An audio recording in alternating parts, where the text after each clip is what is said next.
Uncle Sipo, just give us any song. I'll run with it. Na na na na na na. I don't have my phone.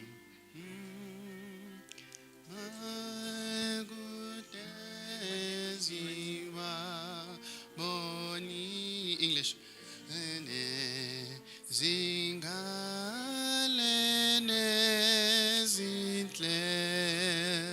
Lord of harvest, send forth reapers here, as Lord to thee we cry. Send them now, the sheaves together, the harvest time pass by. Send them forth with morns first beaming, send them in the moontide's glare, when the sun's last rays are streaming, bid them gather everywhere. Lord of harvest, send forth reapers here, as Lord to thee we cry. Send them now, the sheaves together, the harvest time pass by. O thou whom thy Lord is sending, grant now the sheaves of gold, heaven when at evening wending, thou shalt come with joy untold. Lord of harvest, send forth reapers here, as Lord to thee we cry. Send them now, the sheaves together, the harvest time pass by. All right, thank you. I'll do a review of my singing online. When I get home, give myself a rating out of 10. But thank you guys for the singing. We welcome you to our afternoon program.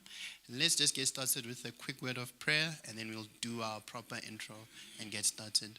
Heavenly Father, Lord, we thank you so much for this day that we've had, where we could worship, fellowship, and be together as your children in your sanctuary, Lord. We just pray now that as we begin this program, Lord, reflecting, thinking, discussing, engaging one another, and lifting each other up, we pray that we may do so with you leading and facilitating all of it. We pray for nothing but the best. This is our humble prayer in Jesus' name. Amen. All right. So thank you once again, everyone, for making the time to attend the afternoon program. We really do appreciate that you have made this a priority, and we are very grateful that you've made the time. So today we are spending some time with our own. So we're spending our time with Buthelezi Kalonji. There's a member here at Calvin on Ethel. We're very proud to have her as our member. And she's in the literature space, and she has written a book, The Heart of a Homemaker. I want to read the book for myself. And I'm really excited to just hear the reflections and engage one another on the various subject matters that are touched on in the book. So we also hope that as we have our various facilitators, that you also engage We have her here, so we're able to ask questions. We will be learning a lot, so I do ask that you do bring your best. So to get us started, I'm going to ask for Kiribonyi to join us on stage. Kiribonyi has read the book. She's got a few thoughts. She would like to highlight one or two things that she found interesting. And I think once she's done, I'll be able to give you guys guidance on what will happen next. So let's just allow for Sister Kiribonyi. So you can sit, you can stand, you understand. All right, your preference is what we call it, is what we will give you. I'd like to greet the church in the wonderful name of our Lord Jesus Christ. Amen. Firstly, let me welcome everybody and thank everybody for coming to this book review this afternoon. Give yourselves a big amen. Did I introduce myself? Did I say I'm Kiribonyi Kalonji? I didn't. Okay. My name is Kiribonyi Kalonji, and I am so excited to be doing this book review today. It is quite a pleasure and an honor, to say the least. I'm so grateful to have been given this opportunity today and to be one of the first people that had their hands on this book. Yes, guys, it's a flex. So I also am very grateful that, during this week, I was reading this book in so many public spaces and, people would ask me what it's about and they'd just be intrigued about the book as a whole. And I think a privilege is to be able to say that I know the author, and this is what the heart of a homemaker is all about. Getting to know Jabulile Buthelezi, her journey, and a heartfelt exploration of family, her identity, and her personal growth.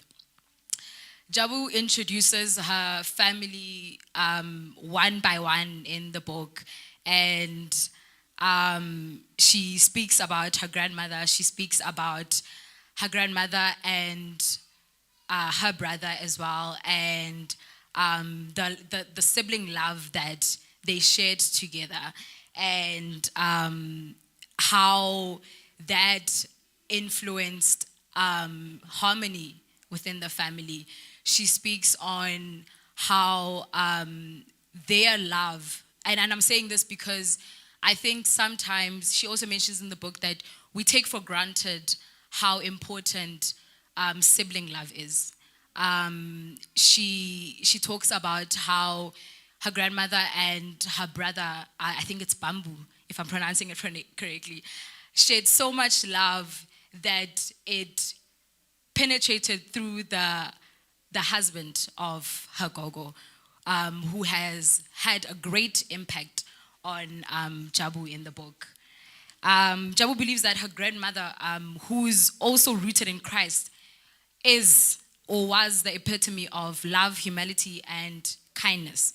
She speaks on how a Christian family structure, the man who, in a normal Christian family structure, the man is the head of the household and the woman is the heart of the household. But Jabu's grandmother, or Ugogo as she refers to her in the book, she works with her husband, not only as the leader, both of them leading, but the influence she has in making sure that everything in the house is structured properly. She is essentially the pillar of the household, and she influences the whole entire structure of the family. And it is not only that she does this by herself, but she gets the support from her family, which influences everyone so greatly. Because, there are times, obviously, if there's a leader in the household and if the whole family doesn't support it, then it's like, you'll say this and then the other one will say the next thing. And Jabu grows up in a household where if her grandmother says something, she is backed up by the husband, by the brother, by the aunties, and everyone else in the household. Her grandmother was not limited to just being the heart of the household. She kept the order running and supported her.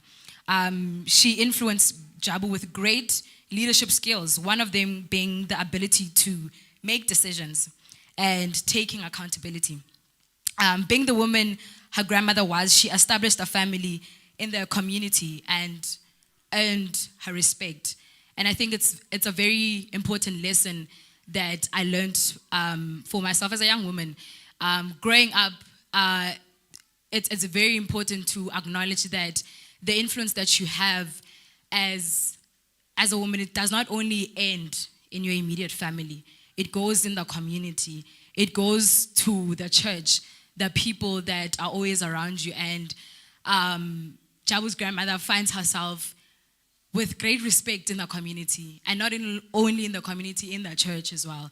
And this is something she says that she also gets from her grandmother, because she would be recognized, in functions that, oh, aren't you Mang Mang's grandchild? And I think that that's the beauty of influence, is that when you do things, you're not only doing them for yourself, you're doing it for the next person, for your siblings, for your mother, for your grandfather, for the people that are around you. And I like something that she said. She's like, it was as if I was a model for my ancestors. It's not quite exact, but it's like something like that. She's like a model for my generation. And yeah. And there's a quote that I liked that she mentions, and I'm speaking a lot on family because I think this is what stood out for me in the book, and I think I admired the unity in this family and how it was able to shape her to being the woman that she is today. The quote, it's actually not a quote, but it's on page 67, those who are going to read the book. It's the need. It was by the South African government. It says, one of the strategic priorities in the revised white paper of the South African families focuses on the prevention and strengthening work that needs to be done to preserve and nourish the large block of families whose quality of life helps prevent and reduce problems associated with family disintegration. Additionally, efforts are made to strengthen families by promoting positive attitudes and values about the importance of strong families and communities that support families. I think family disintegration is very popular. And in this chapter, Jabu speaks about, how everyone in her family influences the unity, and mostly her grandmother.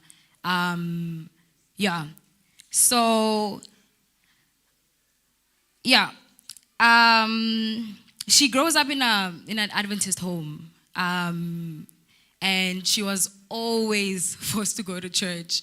And I think that these are one of the qualities that makes her be who she is. And I think another chapter that stood out for me is when she talks about how she got affirmation at home. She didn't need to hear it in the streets. She was told at home that, listen here, you don't need to be like everyone. It's okay to be different.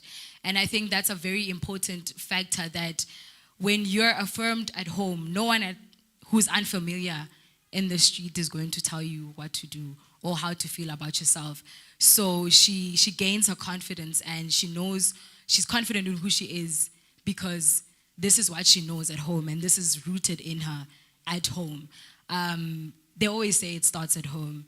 And I think for me, one of the things that have stood out is that Jabu was raised in a very supportive household. And even when she faces insecurities in one of the last chapters, because she believed that she wasn't pretty, and she speaks to her aunt, and her aunt is telling her that you are beautiful. And I think it's beautiful to see and know that even if sometimes you may face insecurities or doubt yourself, but when your confidence comes from the people that love you, it creates a great impact. Yeah, thank you.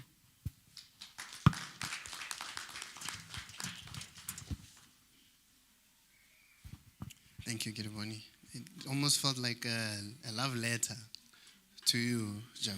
You know, it was like more like not really book review, but like it's almost like felt like if someone were to be able to present their thank you letter for writing a book, that's how it would look like. So thank you so much, Kiribonyi. It was very beautiful to see you opening up and showing so much love to Jabu. So we've got some people that love, you know, this English is tricky sometimes. They love or literature, yeah. And we've got the Prof Shepherd Mpofu. And I think we just would like to pick his brain a bit. He's going to share some thoughts around the need to embrace literature, both the reading, you know, the reading is easy, but obviously the heavy lifting, which is the writing, because the writing then allows us to share our stories, as Jabu was able to share in this particular book. So at this point in time, I'm going to open the floor. The Prof is going to sit. He's getting there in age. so do allow him to be as comfortable as possible, and as he reflects around the need to write, to read and write. And as I was gossiping with him, maybe not sing so much at church and actually place an emphasis on getting things in writing. So I think run with this mic. All right, good afternoon and good morning. Are we live online, right? Good morning, good evening, wherever you are and stuff. I also read the book, Kiribonyi. I think I got the book first. Well, my wife got the book. and then it's signed also. But one important thing, what struck me, I don't know where you grew up, but what struck me is that it's almost every African story. And I grew up in the village, in the rural areas, in the city setting of Elokshini, as it were. I think it has got so many similarities with the way that we grew up. That sense of communalism, that a 100-meter journey in the street or walk or whatever takes 20 minutes. You know, and it's because you have to greet the neighbors and whatever. And when we visited my grandfather in the village, he would call the whole village to come and see. This one is in the UK, this one is in the city, and these are the children, you know. He was so proud, and that pride actually explodes when Jabulile buys a car. In the book, right, where the grandmother who couldn't even walk at some point, but had to make that others walk towards the car to see the car and stuff. So going through the book, you actually yearn for more stories. There's a potential of similarities of the stories, but they will be different in their own ways, especially African stories, the way that AMA 2000 will never understand this. And I feel the pain for even having my children not experiencing life in its stages and in its organic nature and in its completeness. I was talking to my wife about a simple act of paying your bills at Edgar's, right? You go to the bank, this is before the internet. You go to the bank, withdraw the cash, walk to Edgar's, pay, get your receipt, whatever, get your change, interact with the people and stuff, right? And that process gets overtaken by electronic payments, and the experience of doing things is totally eradicated. And in the experience, there were certain interactions that build communities, that build character. And those are totally eradicated. When she's getting money, whether it's for school fees or whatever, you go to the parliament. I think we should have explored the issue of the parliament, the bedroom where the grandmother operated from. in a much more sustained manner. When your fees is being paid, you go to the parliament. This is the grandmother's bedroom, where you are given the money and you have to thank whoever is giving money to that. I don't remember my children saying thank you, Teddy, for paying school fees for us, for paying extramural fees for us. Like, that experience is no longer there. Even the experience of giving in church is no longer there now because we do transfers. And for me, the importance of that being shared in these stories, because this is a dying sort of way of doing things. As I said, the completion, the coming of full cycle of experiences in life, right? So what Jabulile does in that book, actually, for me, it's a call for us to tell our stories, because we're losing a lot. And I speak of losing a lot in terms of character, especially in our young people, and indeed in some of us who have let go of certain things that are important in life, and certain rituals that are important in life. When I say rituals, young people, I know if I speak about rituals in an Adventist church, it's burning of incense and stuff, but rituals, the ways of doing things in life, right? And what Jabulile does is to bring this. Some of us, we wax lyrical about the past when you come across this. And I know some will get confused about how things used to happen, whether it doesn't matter anymore or it matters. But from where I sit as an aging uncle, it's important for us to. And young people, again, when I will target you guys, because I think you're all less than 20, right?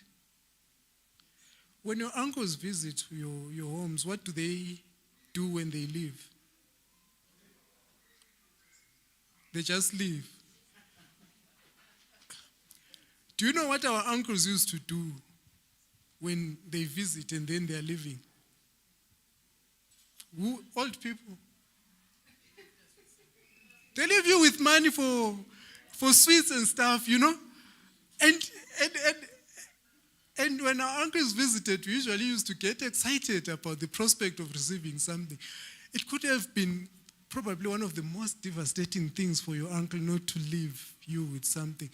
And again, they had to do it because it was important for them to build relationships, not only with the young people, but also with the parents, right?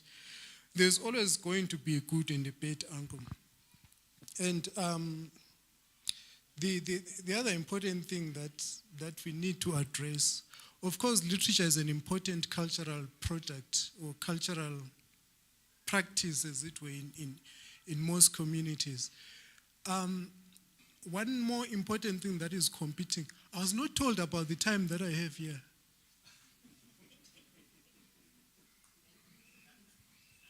Because I can speak for 2 hours, only that I'm not being paid, of course, but if there was money,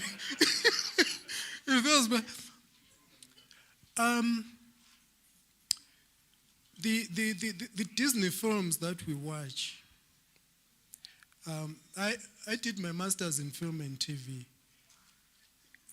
at Vets. So when I watch a film, I'm not watching for entertainment, I'm watching critically.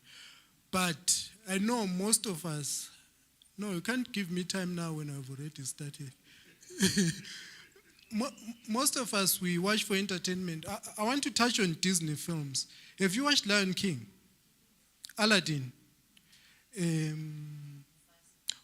No, Mufasa is Lion King. Aladdin. Have you noticed the racism in those films? No. And this is the importance of telling our own stories, doing our own films. Let's look at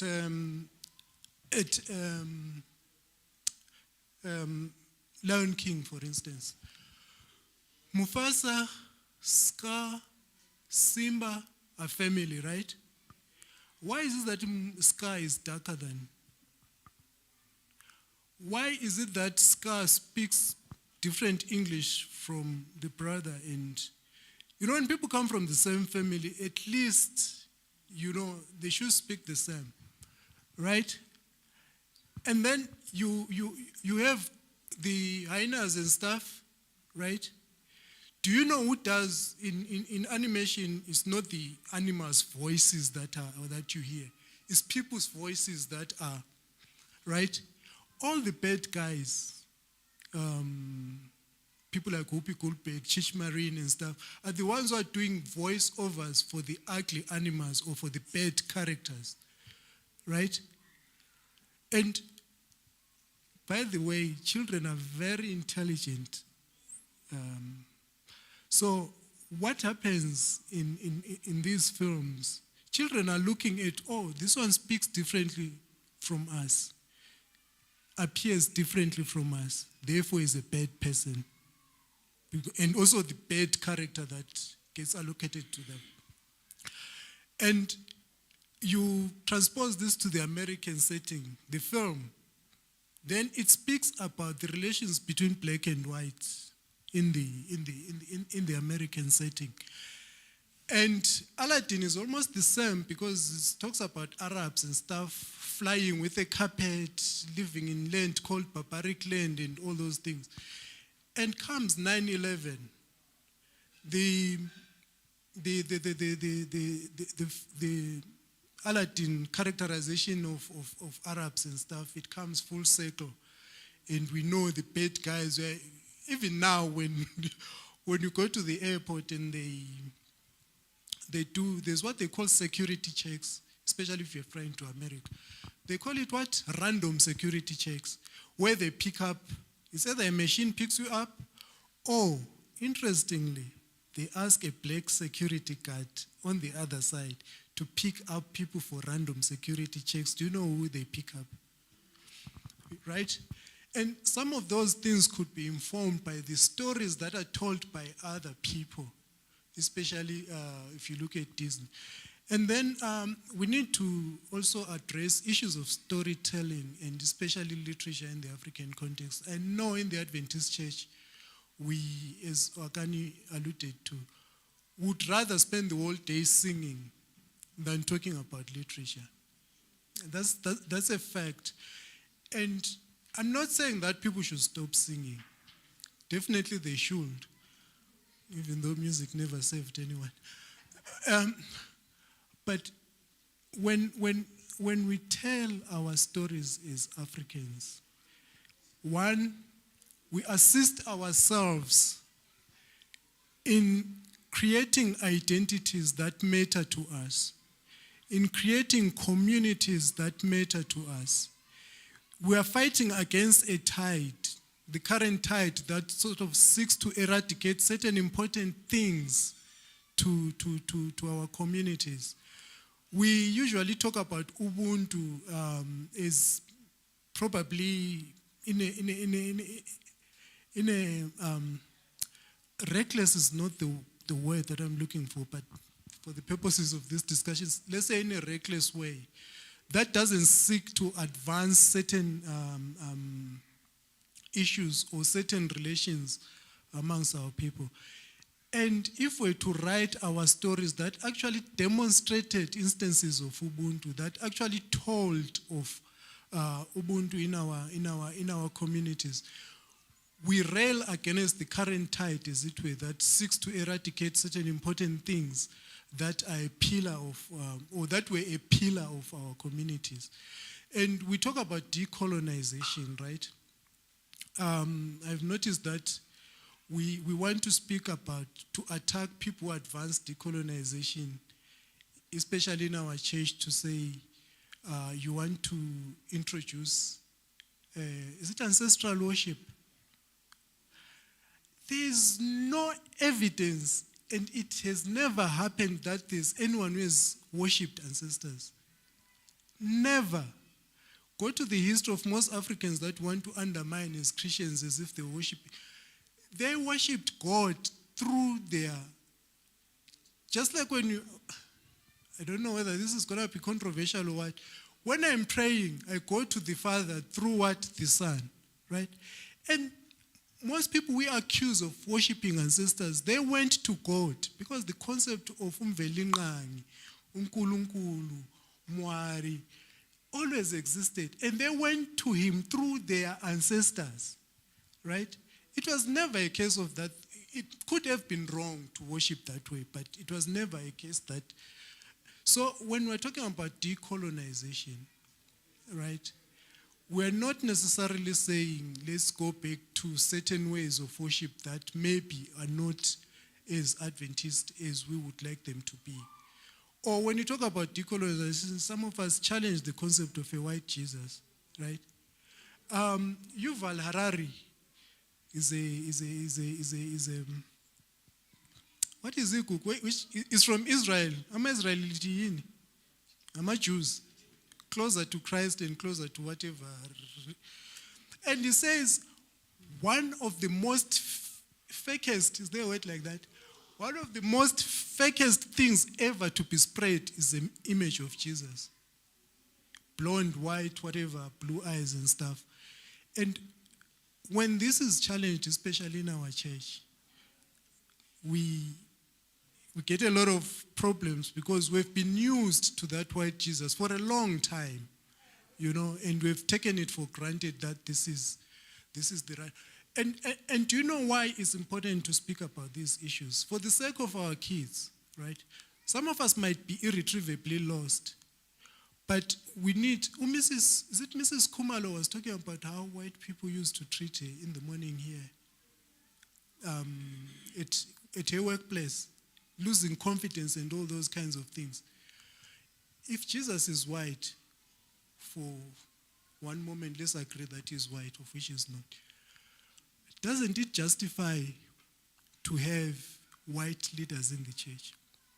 Because they're closer to Christ because he's, right? Doesn't it justify our kids thinking at school that white students are better than them? It does. But that narrative needs to be challenged. And this is where decoloniality comes in, to say, wait a minute. Post-independence Africa needs to rail against certain things that colonialism taught us. And we're not going to have these things through TikTok videos and Instagram videos. They are fine, we should watch them and entertain ourselves. But the most important things is that we have to start writing these stories. And one, writing also encourages to build our identities as Africans, to give us the confidence that we can do we can do certain things, we can occupy certain spaces in this world, right?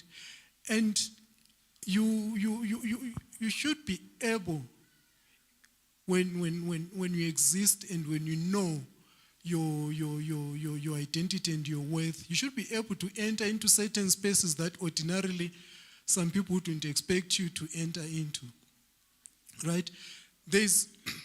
It's not that, I'm not saying that Africans are not writing. I think we still have potential to write more and write enough. There's a lot of black stories that have been written. You talk of people in business, we talk of people in law, we talk about Jabulile in our churches, and some of these stories, especially as Adventists, we need more stories from our churches, not a compilation of Ellen White's quotations. Right? I'm not saying that Ellen White's books are bad, no. But how about having a Jabulile in the children's story? Right? How about having Jabulile in the teens? What do you call that? The study for teenagers? Real time and stuff, right? Because our children's names never exist. They never identify as it were. And go through take a quarterly, a full quarterly, or in some cases we have two. What's the story at the end of the week? No, it's not mission story. What's the title? Inside story. Inside story. take 10 of them for the last 10 years, or even for the last 3 years, and read inside story and look who is preaching to who is being converted, what is the place, and who is involved in food worship and stuff and all those things. You realize it's mostly people from the global south that are being converted by people from the global north. Americans going to a village in, once they mention Africa, you know, voodoo worship, India, voodoo worship and stuff. And what impression does that, and this is the power of literature, what impression does it create?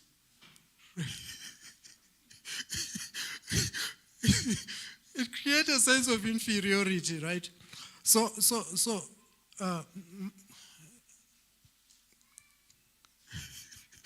it's like an agent.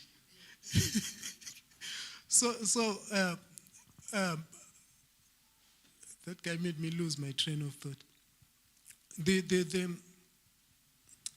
Oh boy, just 1 minute.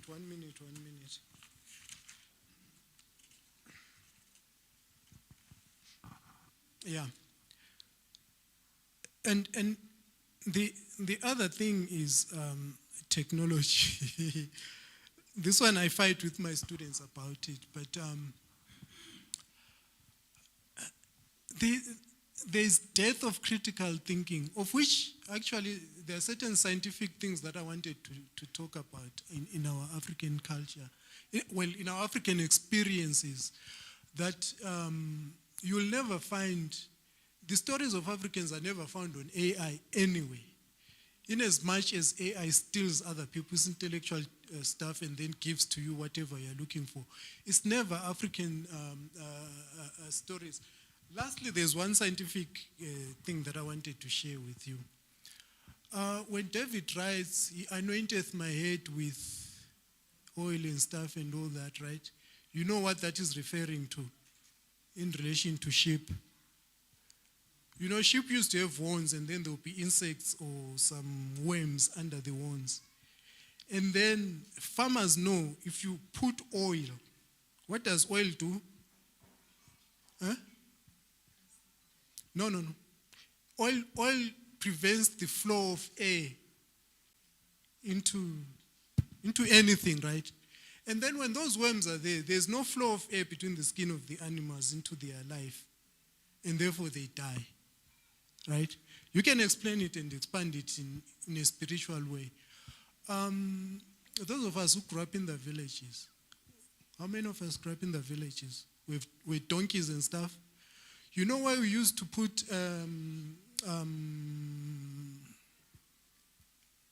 ashes from the fire outside the yard? And what will donkeys come and do? They'll come and roll there, right? Why? When there were some worms on their bodies, when they are rolling there, the fine ashes do the same things as the oil does, right? And these things, I'm saying these things to highlight the fact that we have in our African ways or African existence scientific issues or scientific solutions to things. We speak about AI now thinking for us, but we already had our own ways of thinking and of doing things. And what I'm saying is that once we encourage the telling of our own stories, we actually encourage the future generations. We actually inspire the future generations, or we inspire even each other, right? Our stories remain untold for various reasons. One, because of the expenses involved in publishing, right? And two, I'm trying to imagine if you come up with a story to say, I want to tell my story about, like the preacher was saying that he was a Sangoma at some point, right? Did he say that or I'm lying? I was watching online. No, he said he went to initiation. Right? He went to initiation. So, so I was watching online, so you know how things get distorted. So I'm saying, if he tells his own story about his walk with Christ and his fall and then his rise again, right? As a black person, the black children reading these stories, now it becomes a reality to them. We help to inspire and build each other. So, in a nutshell, what I'm saying is we should encourage certain cultures of reading within our societies and in our families, and indeed in our church. We can have a book club in the church, which will be actually more important. Before I conclude, let me read Ellen White quotations because I don't want to be accused of being an unbeliever. She says, avoid reading that which will suggest impure thoughts, right? Of course, some of us before we got converted, we used to read Mills and Boons and stuff and all that, right? We should avoid that. The readers of fiction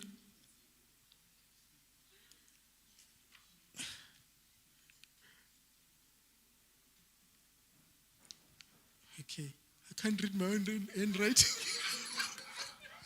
No, this,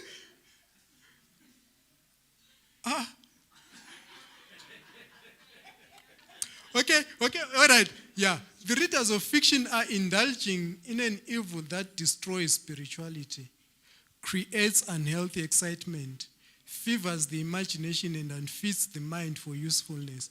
And the last one is read literature that will give you true knowledge.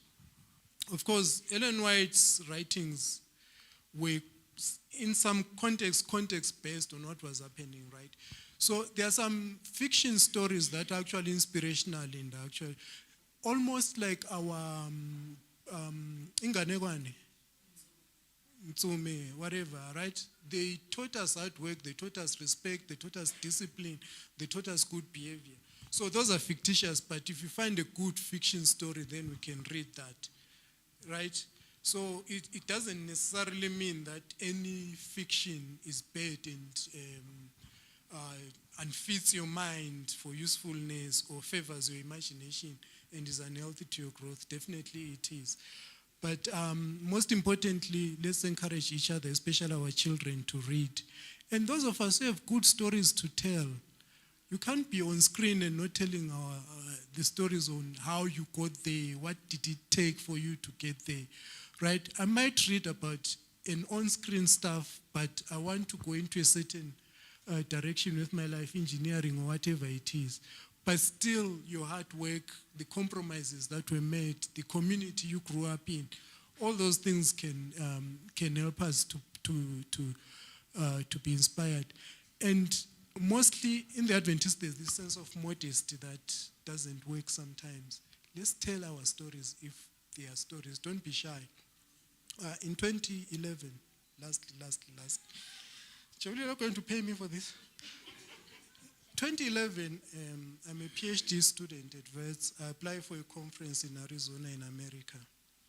I sent a paper and stuff. A conference where I guess they say 20,000 whatever papers are submitted, but only 2,000 are accepted. And then my paper is judged as the best paper in my stream. And I get an award. Young Adventist student, right? No, that's not where the story is. This is 2011, like before some of you were born. And then I'm asked by my department to write a story. I'm a very modest Adventist person, and I know it's Christ who did it, it's not me. I write, and then Prof Williams was so annoyed with me, like, what is this? Go and rewrite again, stop being modest, right?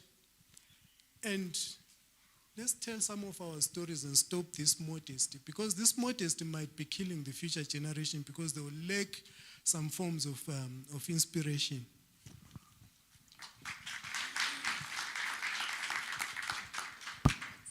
Thanks to the Prof. Yeah, you can hear there's too much knowledge to be shared, too little time. So no, it added a lot of value. We thank you so much.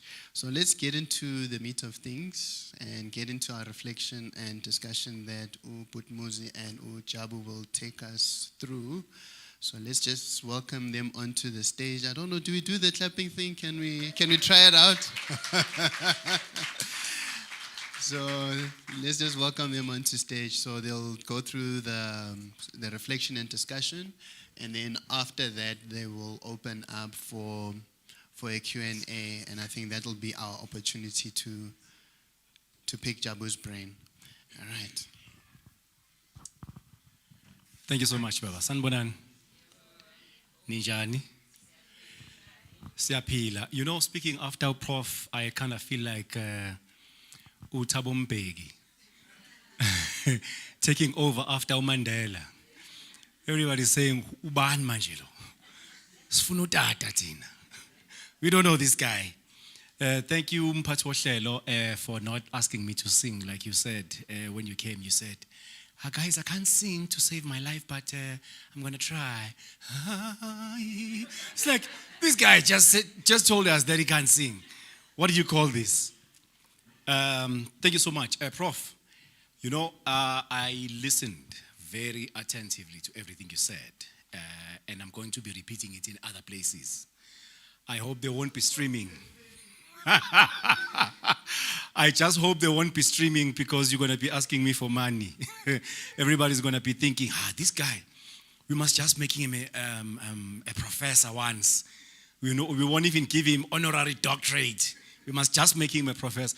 Actually, when they said prof, I thought, no, it must be a prophet. Can't be a professor. Professors are those old guys, Nempandla, you know, and some stomach. And this guy is like, my age. You make me feel like I haven't worked hard enough. What do I need to study to be a professor? You said we must tell our stories. Tell us your story.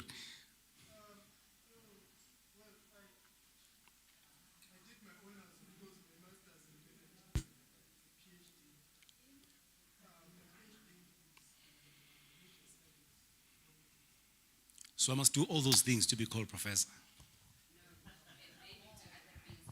And then, of course, for professorship, now you get a PhD, which is almost like the bare minimum, right? It's, bare minimum. Yeah. And then for professorship, now you have to publish books, journal articles, which are peer-reviewed. In most cases, it's 3 people, scholars who peer-review that you deserve. You don't know, right? So, yeah, it's sometimes you get rejected, by the way. Yeah. You know, the rejection you get from a girl as a boy is better than the rejection you get from... Because when somebody tells you that your thoughts are nonsense, you are not there. It's not worth it. Yeah. After writing 10,000 words or 9,000, 6,000 words, you know, but again, as you said, issues around working hard throughout the night and sometimes, and yeah. Yeah, no, it's fine. Engathi right lang khona. But I'll work hard to try at least and get there. Singamane ngingabi uprofessor because I was rejected, not because I didn't try. It's so true though what you're saying about us telling our stories. Think about uTazan. Umlungu ufike Africa, afike control, he understands the ecosystem yamahlathi ase Africa more than the Africans he found there. But we can't blame Umlungu for telling his story, for pushing his own agenda, because we are not pushing our own.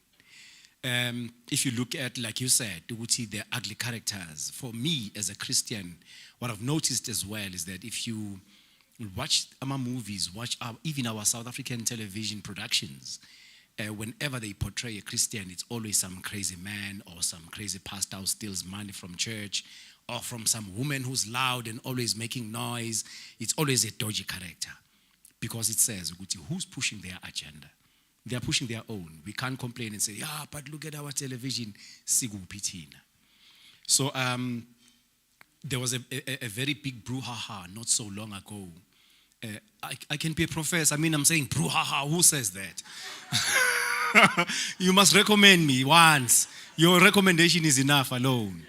There was a very big brouhaha not so long ago, about 2 years ago, when they released a movie called Moses.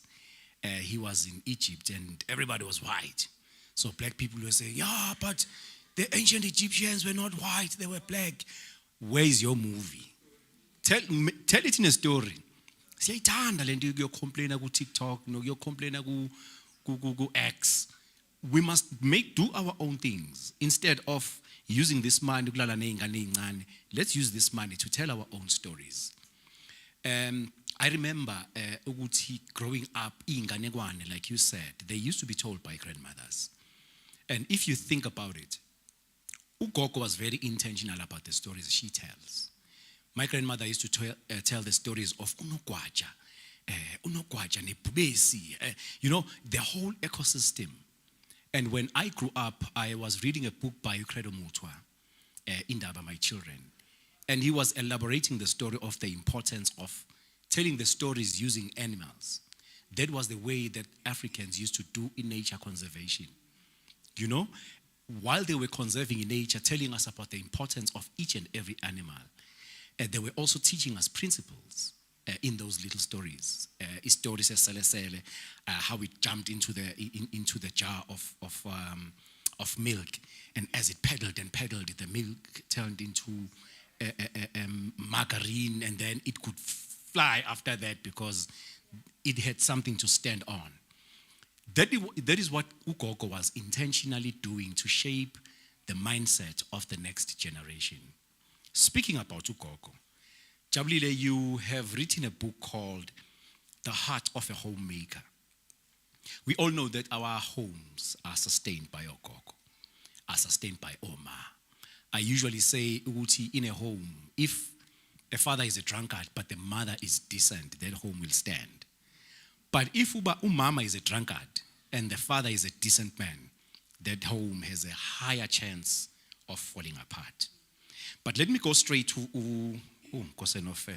verse 27. So I was on a Zoom meeting day before yesterday, on Friday, Thursday, and they said, so guys, let's just make it clear that this session is being recorded. Is everybody in agreement? And guess who said amen? Right. When I would step outside of her gate, ugogo would often insist that it was her gate and her house. Where are my glasses? Okay, I'll just... it's her house and it's her gate. She would tell me, whatever you do, whether you are going to the youth camp, school, church, or town, people will always say, this is Esther's granddaughter. I believe that the annoying pressure derived from this ultimately resulted in more good than harm, though. As a result, I've grown to be a strong proponent of Gogo's art of child rearing. These rigorous approaches molded me into a resilient, progressive, and disciplined woman who can compose herself, reflect, and navigate life competently. I bear no ill feeling or trauma from the way I was raised. If anything, I'm eternally grateful. Talk to us about the importance of ugogo and how she navigated parenthood and what that made of you today. Thank you, Muzi. Thank you to everybody for coming, spending time with us, and just dissect literature. It's always my favorite question being asked about ugogo, and I know it's not a unique story that I have by myself. As Prof said earlier, it's this book. As you read this book, you can actually get a sense of your own reflection of your own life. I mean, if you are African and you grew up in the township like I did, or even better in the village, there's so many similarities, even though in its uniqueness, of course, we would tell there'll be a signature that encompasses each of us. So Gogo's story, I had to tell Gogo's story. That was clear. As to when and how I'll do it, I was not sure yet. I have spent a lot of years knowing that this is a project I must do at some point. And it became very clear to me after 2020 when she passed away during COVID. So it was clear I did not even struggle with it. I knew that you need to tell Gogo's story now. And one of my inspirations behind that, Muzi, was because I'm the first grandchild and there's a whole lot of other people behind me. And I could see the little that they know, the little that they've been able to get from who she was, what she was about, just the texture of the person that she was about. And I felt the responsibility to say, listen, as she would say herself, your gifts come from God. So if there's the first person you need to be sharing your gifts with, it's God. Give it to the church. She was all about that. So I figured it's important to then let them into who she was all about, because they're younger. If I can't do that, I'm not sure who else will, because I'm the first grandchild. So perhaps let me share what I know, because I had the best of her years, right? Some of them didn't even grow up under her. So I thought, let me put it together. Also as a responsibility and a sense of accountability as the first one, to perhaps lay that foundation for our family and our heritage, which is important. This is not, I think we also in literature tend to think this has to be done by people like, I don't know, maybe professors or abantu abadala who can tell the story and document history and heritage. But it's actually, times are changing now. So, I mean, in my setting, I possibly could have been the only best person to do that for them as the younger generation. But also to cement her being in terms of her character, her manners, her joys, and really just somehow in my own head use literature to continuously hold on to what she was, the good, the bad, the wonderful, and not just for myself, but for others. So that was number one, just the clarity in terms of why I had to write a story that was inspired by her. It's not her story. I use her as an epitome, or a vehicle rather, to then tell many other stories, but I use my grandmother as that epitome to then, sort of drive certain points home that can relate to anybody, a leader or whoever. But essentially that was the idea, to say that I have experienced her in the most wonderful way. Of course, like any other person here would think their grandmothers is the most wonderful people. But I just didn't want it to be me only who knows that, especially because she was such a key societal figure.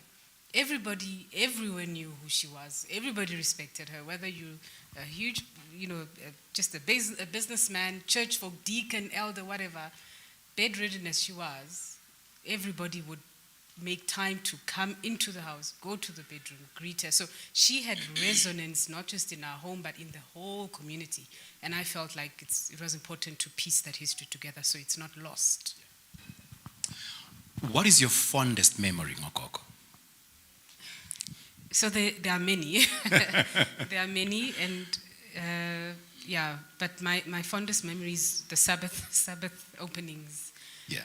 Which, so I have some few habits that I do now as an adult where I run away from certain things because I felt like they were shoved down my throat too much when I was younger. So I just feel like, okay, I'm an adult now. I can control myself. Can I just not be part of this, I'll come this time and miss this part of the program? Because I used to, she would tell me this, your opening remarks when you read something, is exactly what would always resonate in my head come Sabbath, where you come 5 o'clock or sunset, you must have cleaned the house, cooked, get everything ready, prepare, sit there like some church mouse, ready to welcome the Sabbath, right? And this is the culture that perhaps a lot of young people probably have no clue about today.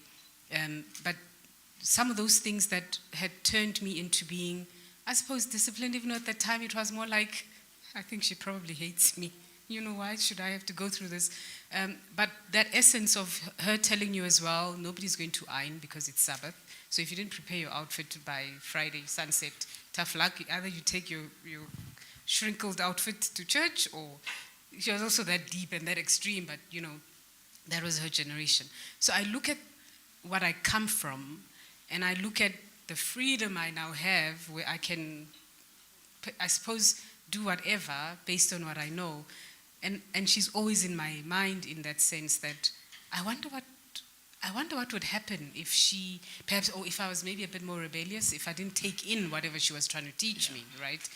So one of those memories, I mean, there's many others, but I think for me it's her attitude towards the Sabbath. It was a big thing.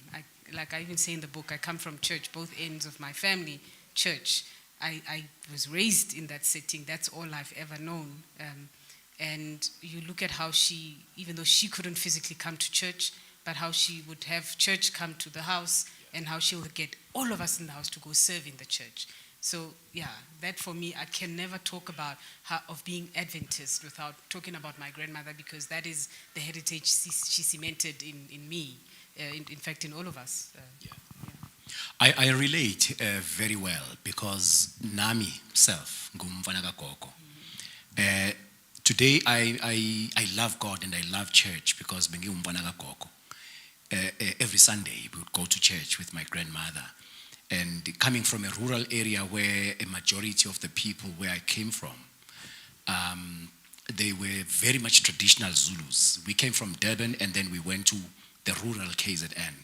So a typical, if I may put it that way, a typical Zulu is one who uyahlaba, practices izinto zesintu, boys in the area when they had cows, their families. It's one of a thing. It's the thing about a Zulu boy saying, "Ngelusa phela mina." I was a cattle header, So we were better off in my family. My grandfather had money, but we didn't really have cows. So I wasn't man enough for them because I'm lusanga. So the impact of my grandmother's teachings and her parenting, because my parents were very young when they had me, it has an impact on my life today.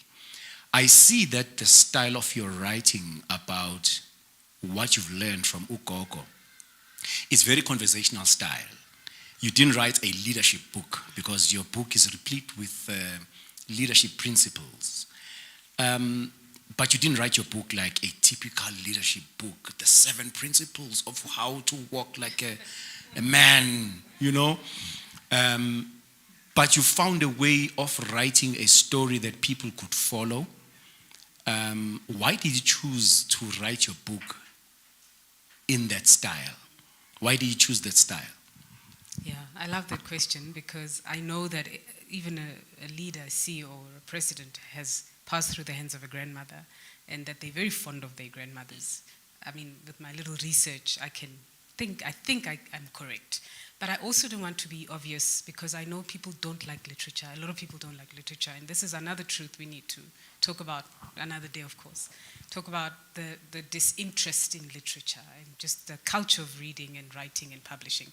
I mean, all of those are even at an advance. It's just the culture of reading and just the support and the mood around literature is a completely different mood versus other things. Topic for another day.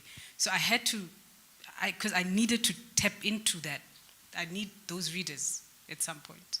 And I had to be creative to try and use a string that will pull them with interest, but get them to read. And as they're reading, they are learning about principles of leadership that are literally so many. I think it's about 21 chapters, the book divided into 3 parts. I talk about experiences of carrots and beans in the kitchen with my grandmother, and from there I talk about issues of resilience and issues of embracing and confidence, identity.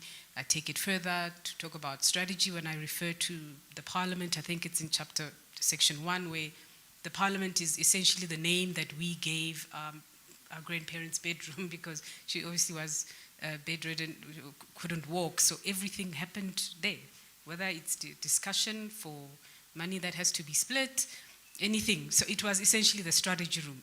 Out of that room, when anything that happens in the room, when you leave that room, all of us go into our different directions. You knew what you had to do, everybody, right? Because all meetings were held there, all prayers, all fights, all discussions, all mediation, everything. So I needed to just be as creative, and I think that's the joy of storytelling, or I guess as well. Being trained as a journalist, you learn these nuances because you have to also understand your market of what you do could be important. It doesn't necessarily mean it's going to find its way to the people or just be there and embraced. You always have to be ready to really stretch yourself and be as flexible as you can to try and get it to make sense to as many people as you possibly can. But I think for me, the most important inspiration of why I wrote it this way is I didn't necessarily want to speak to teenagers alone or a CEO by himself or herself alone, or I wanted to speak to a family. In a family, you have all these figures. So I just wanted to speak to a family because this is the same setup that I come from, the same setup I believe a lot of people come from, despite different nuances of it. And I knew if I speak to a family, which I believe is a pillar in society, a family is essentially components of the church itself, then I think perhaps I'm on the right track. So I had to use stories because I know when families are together, they will share stories, even though it's not from reading, but there's bound to be stories when there's food.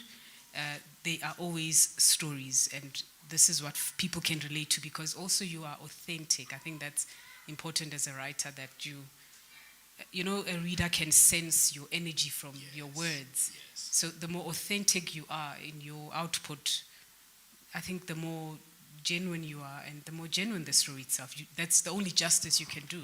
So I had to make it as authentic as possible. And it was not easy because it's practically my life. And strange enough, it had to be the first book where you put yourself out there.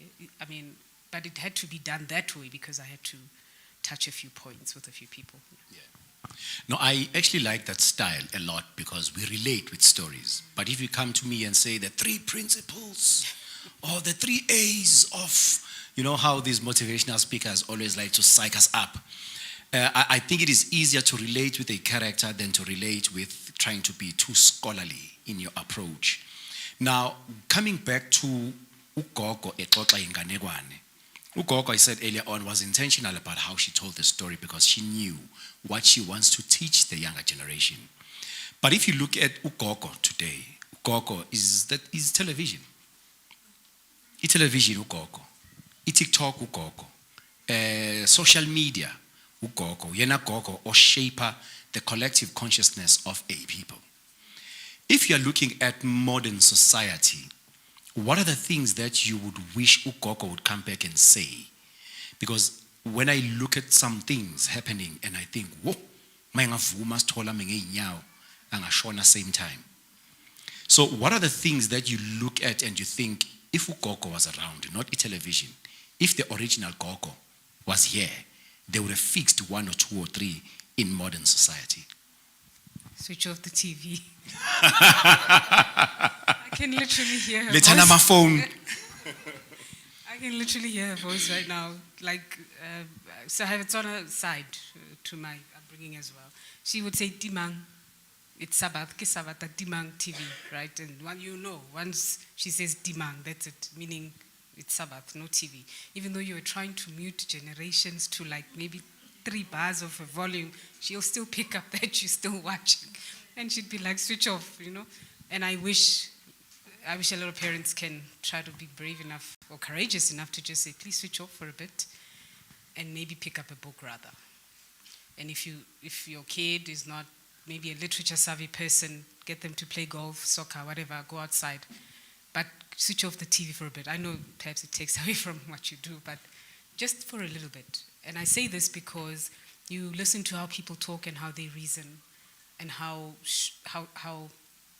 brief and how short everything is and how short everything is meant to be, to a point that anything extensive, anything elaborative, literally is boring because I don't want to be stretched. Why are you stretching me? On X, I put 140 characters. On Facebook, the moment I go beyond paragraph 3, I know nobody's going to read or share, so it will probably sit there with 1 like or nothing because nobody's going to read an essay. Because tell me something in 2 lines, because I'm just busy because I need the next joke or the next post that's going to make me laugh. And I mean we also don't judge people, right? All of these are nuances that come from, I suppose, the space or the place people are at in life. People will tell you, I'm not a social media person, but I'm there because I just want to, especially when I'm busy, I just want to scroll down and, laugh at a few things or whatever. I mean, people use it for different things.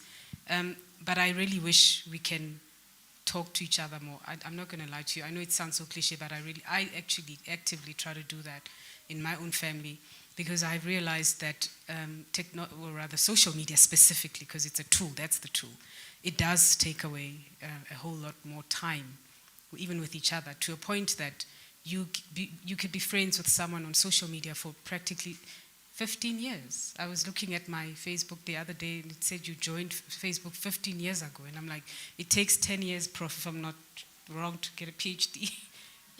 More or less, plus, minus. I mean, that's an entire lifetime.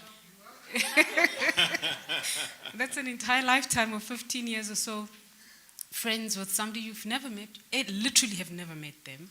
And when you do meet them by chance at church, sometimes you can't even greet them. For some reason, it's like the strangest thing ever. We're friends online, but we're not friends in real life. It's very, very odd, very, very interesting, I don't know, essence that social media brings to us. Speaking for myself, I know for a fact if my grandmother was still here, she would say, Dima. yeah, and and read. If you can't read, take a walk. She'll even say, take a walk, like phone, and then uhambe, And I appreciate that now because I now do it because you have to watch your health, you must walk, but I used to be annoyed when she was. I'm like, why is this woman chasing me out of the house? I don't want to walk. Like, when you're young, I suppose the kind of love your grandparents show you, you may think it's hate. And I don't know if if I'm talking to any Gen Zs around here, you may just feel like these people are not feeling me. Like, I don't know what's wrong with these people. They just don't get me, Like teenagers would just feel like nobody gets me.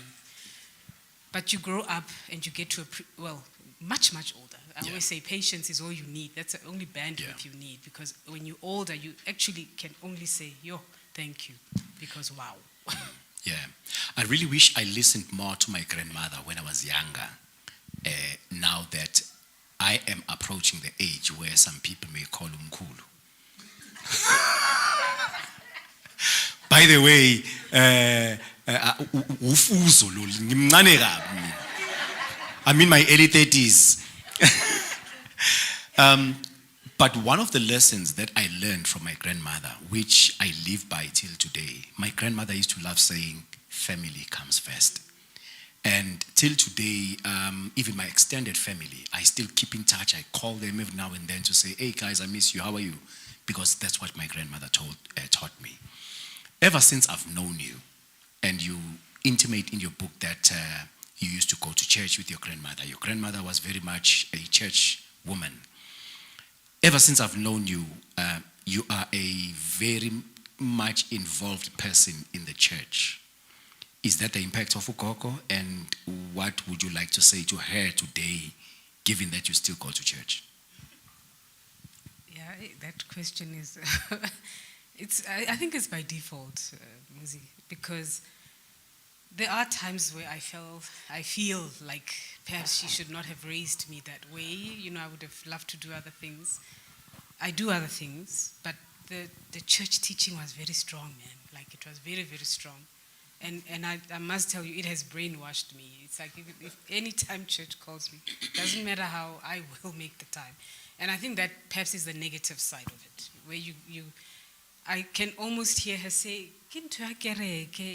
just go, And you now have this is now modern society, or rather, you fast forward to where we are now, where some people sometimes don't have boundaries, or there's just a whole lot of other nuances now, where you have to learn to even have a language you are not taught, have a boundary, I can't, or I can, or whatever, And I just feel like she had infused it way too much. That's why earlier on I spoke about how I have my own little setup of how I engage church now, because I'm like 41, like I'm not gonna do it the way I did it then. So I choose to say, this is what I go through during the week. This is the portion I would love. I need to feed myself. Can I just get this portion? Please try not to set me into a class, sorry. Something like that, right? Yeah. I've done that since I was so young. I feel like church will always be a part of me. It's a significant part of me. I have no issues with church, and I always tell this to young people. Did anyone hold a gun to your head to take this faith or, affiliate with this faith? And they say, no, Sis Jabu, and I'm like, exactly. So you choose this. You wake up and you choose this faith for yourself. You choose this path. Yeah. So nobody's forcing you to do any of this, especially knowing that your counterparts are out there, like having a ball. But again, how does it relate to who I am today as a person, an individual, an ordinary African, an ordinary South African, a professional, a leader, a mentor? There are elements I honestly want to say a huge thank you to, because yes, the whole church aspect did some good shaping. And I think in the absence of that, kube nje beniyongidonsa kude kabi. So siyambonga ugogo. Yeah. Yeah. There's a section in your book where you talk about values, you talk about strongholds. And as a Christian also, speaking about strongholds, I used to think a stronghold is this ugly demon that is creeping behind the scenes and I need to shout, Poma! Poma demon! But how you talk about it is not that scary demon. Would you like to talk to us about that section of the book? Yes, it's one of my favorite sections. In chapter 3, I talk about strongholds, and I actually pin them down to pillars of courage, to say that these are some of the pillars to me that to this day I look at as strongholds. Strongholds are not, as you say, stuff, like demonic stuff you need to. I mean, looking at the word resilient, for example, resilience. I know a lot of people have issues with resilience because there is a philosophy towards it, I suppose, that says, that even when you are in a situation you shouldn't be in, you should just sit there and ubegezele. That's just one tiny aspect of it. But I've always said to people, look at words for what they are. This is just a word. What does it mean originally, right? Do not follow or affiliate with a word because of a particular story that is not necessarily your story, right? Strongholds for me would be things like love, unity, respect, integrity, and those are things that I honestly vouch for all the time because I always say to young people when I talk to them, you don't buy these things, even though in modern day they are sold. Someone, depending on how strong you are, a person can buy your integrity. If you have a price, they buy it. We see it all the time. We watch the news. We see how leaders behave. Sometimes some of the things people buy, even if it's things they shouldn't buy, but they buy, right? So you need, again, depending on how were you raised, what are your values, and what governs your strongholds, Strongholds, for me, again, I write about it in the book to try and also encourage people to not always look at things from face value, always go deeper and search deeper than what is common or what's known, what's presented to you. Because if you go around picking up anything from the surface, chances are you're missing out on a whole lot more knowledge and opportunity to be knowing of many other things. So it's a simple chapter where from that chapter I try to unpack how I grew up in terms of watching, for example, just a typical example, watching Is Good Is Nice, or what is this? I mean, these back then, for me, it was a fuss, this thing. Everybody would rally around that time to watch that. And probably it would be time, the same time we use for supper or dinner. And the same time that we get to engage with each other. How was your day? This happened, while we laugh. And you don't buy stuff like that. A lot of people struggle to build stuff like that. Even a lot of people with money sometimes struggle to build that and have that. Because it's something that has to be worked on, which has a lot to do with values and the influence that different people come from, maybe parents from different spaces, but what they come in and what they try to build together, the foundation they try to at least establish for themselves here, for the kids. So I am essentially trying to say, always remember the strongholds, because when life is like a roller coaster, there's only one center that's going to help you find your sanity again, and it's if you remember your strongholds, which is where you come from. The pillars of courage, as I put it here, pillars of wisdom that were ingrained in who you are when you were being raised. We tend to throw away all of this because we now need a particular currency, whether it's social media currency or any other currency that works now. And we tend to put these other things away, but we forget that even in that currency, with that signature, you can still uphold the kind of person that you've always been. And I think that actually helps you, actually.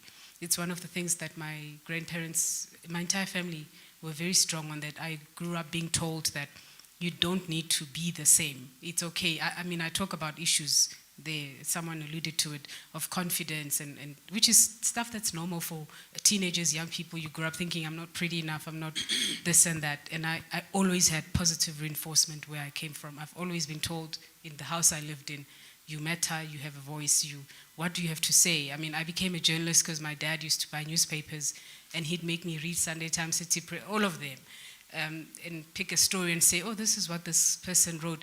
So when again, you know, I've been raised like that to say, yes, there will always be many voices, but what do you think? Because what you think matters, at least to me as your father. I'm prepared to listen to what you have to say. And I think that's what built my voice, even into shaping it into the kind of career I chose. Because I believed that if God has given me the gift of writing, how do I make money out of it? So it's a career. It's also a gift at the same time. And how I talk about also how to infuse that. You don't always get it right, but whatever skill set you have, you always have to pin down a purpose in it. It's there on how you can serve. In whether you're a CA or whatever, there's always a signature you have, which is your art of service. That's why you're capacitated that way, over and above the normal skills that you have to do because you get paid. So, yeah, strongholds essentially is like be true to yourself and try not move with the wind. Remember what built you, because what built you, even when you break, it's the same thing that it's gonna take to rebuild you back up. So you have to always remember. No, thank you so much for that answer, which takes me to some of the work that I see you doing on social platforms. I know you have a very deep love for Africa as a continent and its people. I listen to your speeches. I see the depth in you that you would ordinarily not see in other people of your age, even older. I see a woman who is grounded in her principles, a woman who knows who she is, a woman who is not afraid of the platforms where I've seen you, where I think, I wouldn't stand and talk to these people on such platforms. I then look at the world, look at the principles that run the world today. Isaiah says, darkness shall cover the earth, and deep darkness the people. I look around and I see some kind of darkness where people are thrown about by every wind of doctrine.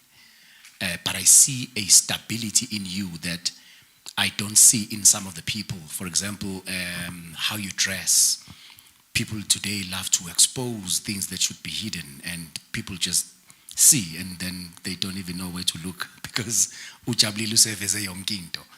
But I see a character in you that I don't see in some of the people that I see on social platforms, where people think you have to expose everything, where people speak anyhow on those TikTok streets. Maybe even there's, what do you call them? I'm a podcast. You see podcasts, people speaking all sorts of vulgar language as if it's their mother tongue. How did ugogo help you to deal with modern world? Because ugogo akasekho manje, and she doesn't see this world. We are living in a world where I can wake up tomorrow and say, I identify as a microphone. This is me. Call me a microphone or else. Angazi ngihle kanjalo ngifuna ukuxoshwa mina uJabulile la ngifuna interviewer for the next book. How did principles that you learned from ugogo help you to deal with a world that has changed in a way that ugogo would have never even thought the world would change to? Yeah. Askis. Yeah. I feel left out in some parts, I must tell you. This is also not like the most fantastic thing. Sometimes being odd is actually very exhausting. And this is the truth I'm honest about with young people. Just to decide to be different or to just walk your own path is probably the most difficult thing ever, actually. It's if you do not want that to carry that cross, I always say, just fit in, chief, just like get in there and just, move along with the rest. It's easier because to just move with your own vibe, you automatically, there's even spaces that spit you out. Even the ones you love, the ones you want, the ones you even need. for money, but they just may not have you because of how you are, because the world is very judgmental. And I've spoken earlier about the currency that people have that sometimes is required. Even the spiritual currency, right? There's certain things sometimes to be able to fit into other spaces, you just have to have a particular decorum that just gets you in there. No demand of substance or any form of essence. You just that you'd get those spaces. So being odd is difficult, and it changes all the time. And if I'm yet to hear someone in their old age talk about how they've had a wonderful journey being themselves, because it's tough. But I always say that we need those few people who are prepared to defy the odds and be themselves, because young people need to see some authenticity to this life, or something different, right? Doesn't mean just because it's different, it's not authentic. So there is that obligation to do right by you, number one, which is how I was raised, because I remember if I was looking for a particular outfit or shoe or whatever that I liked, and if my grandmother got a hint that it's because I saw it from somebody, a friend, or she'd be like, you're not getting it, because it's not what you want, it's because she has it. So I had to always be creative and always position something as if it was my idea that I like it, and where did I see it, so she can be convinced that it's what I chose. If she gets a hint that it's because I saw a friend, or then she'll be like, so it's not for you, even if it's not for you.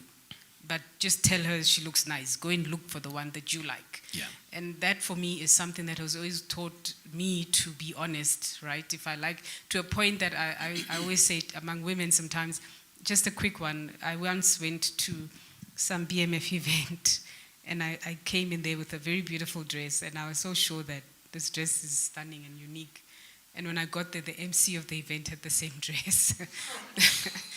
Same color, same dress, same designer. We literally looked like twins in a room. And it was very, very awkward. Very awkward because, again, maybe as women, I don't know why, we just made it more awkward. Somebody had to break the ice. And some person in the crowd was like, well, I'd like a picture with the twins in the room. Because it was thick. The tension was rather thick. But only from just the discomfort to say, oof, okay, you know. But again, just something I'm sharing in passing to say that also how we relate and our attitude towards others. I mean, I had every plan. I'm like, okay, at the end, I'm just going to be like, can we take a picture? We might as well just make the best of this thing because we're here anyway like this. But what I'm trying to say is simple life manners, simple good manners, like, I like your dress. I like you, or I like this about you. Release it from you and tell the person what you like about them and let it come out of you. That's what my grandmother taught me. Because she always felt like if you sit with it, then it's building other things.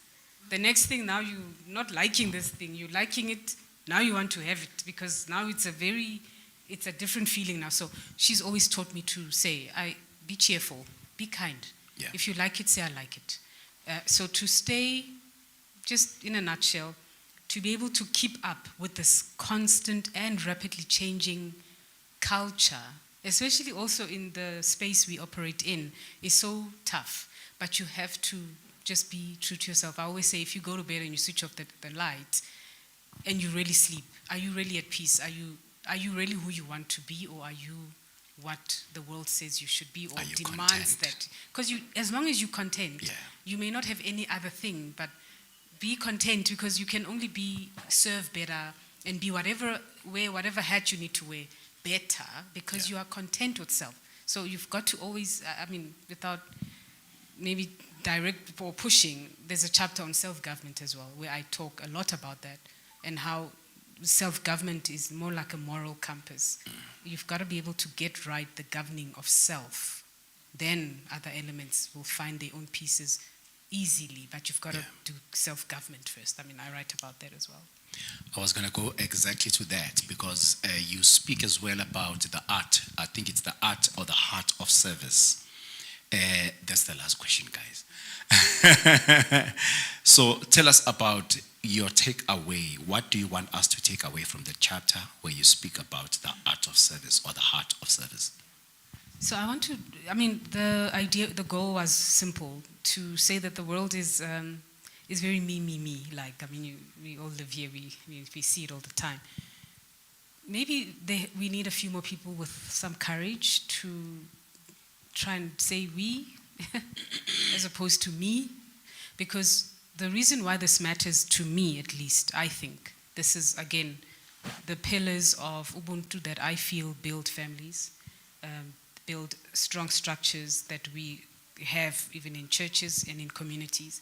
So I feel like we need to, and I specifically remember writing, and it's in my book where I talk about how when I'm saying let's move as a collective and support each other and rally around each other, does not mean diminish self, as in, don't do justice to self, as in don't do self-care. I know the language, the currency right now is self-care, hashtag self-care. That's good, that's great.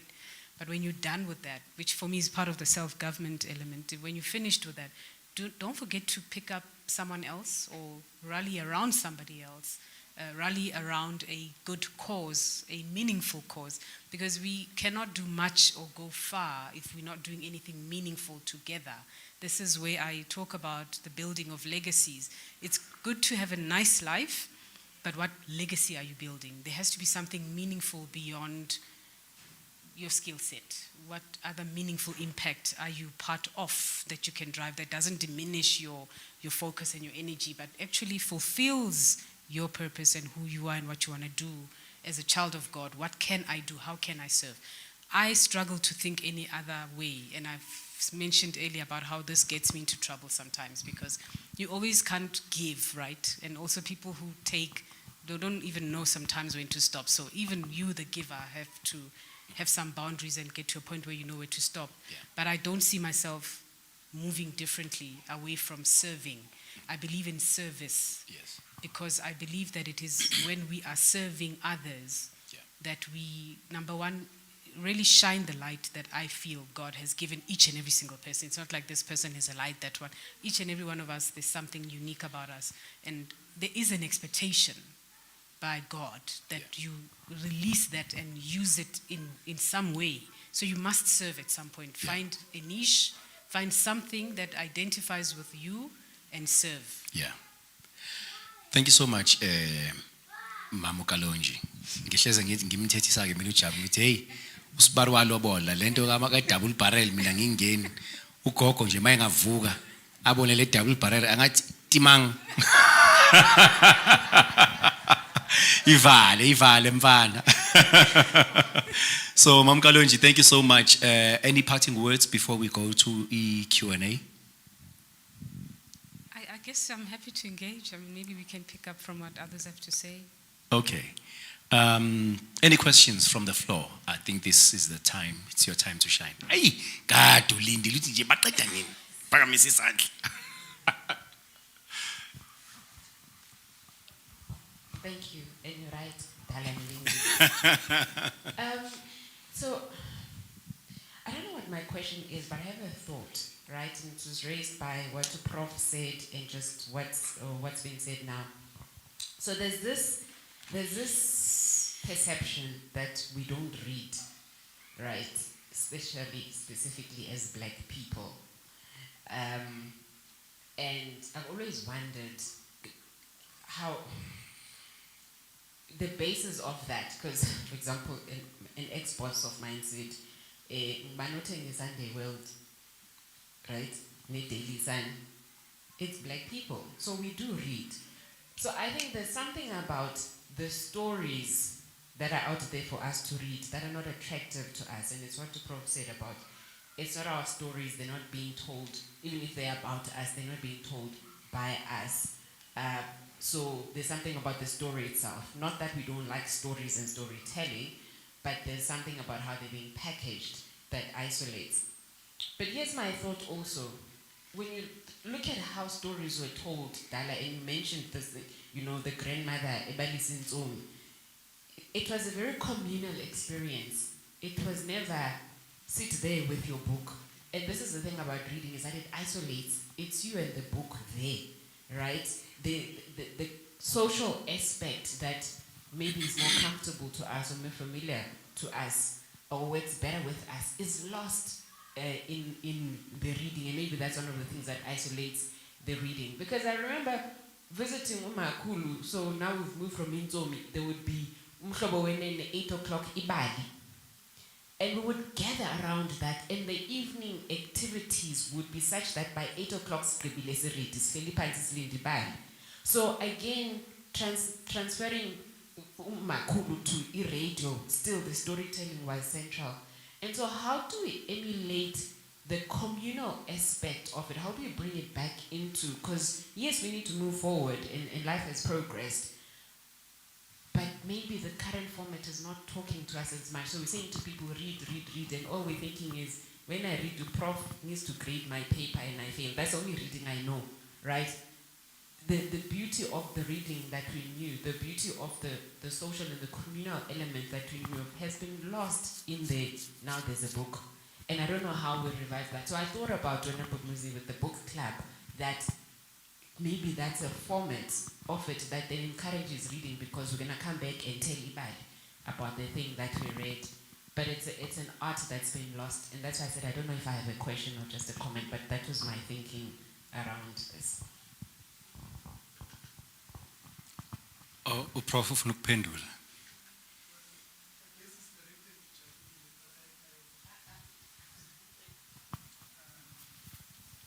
Hey, you saved us there. I'm looking at some states here from, should be around 2010, but for now they can be useful as an argument. The reading, rate of reading,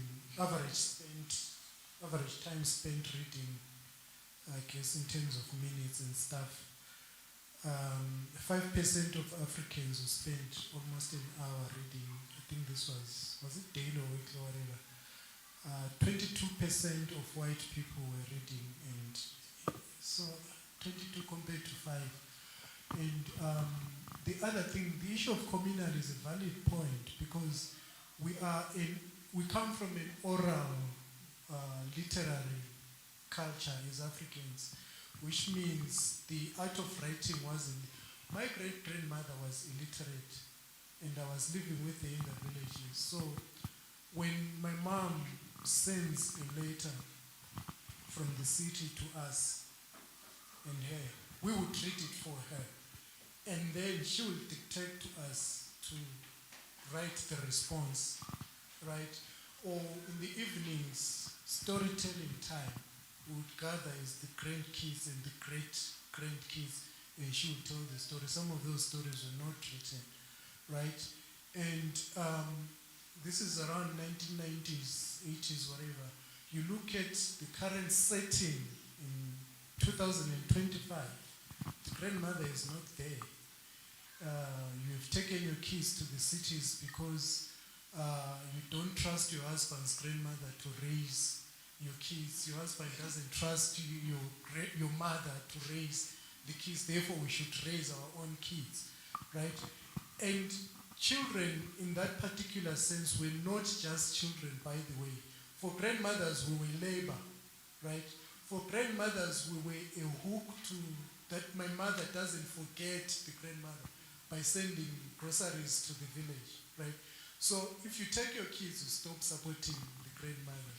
So that was the economy of it. But now that these have changed, in your house there's unlimited Wi-Fi, right? You are working, your husband is working. Therefore, who is the grandmother to the kids now is TikTok and all these kinds of things. One of the biggest struggles that I'm having in my house is taking away the gadgets and saying to the kids, you have to read before I give back. And guess what my 8-year-old does? She'll take a 50-page book. And they do this. After 5 minutes, she comes and Dad, can I have my screen time? Right? So that doesn't count as reading.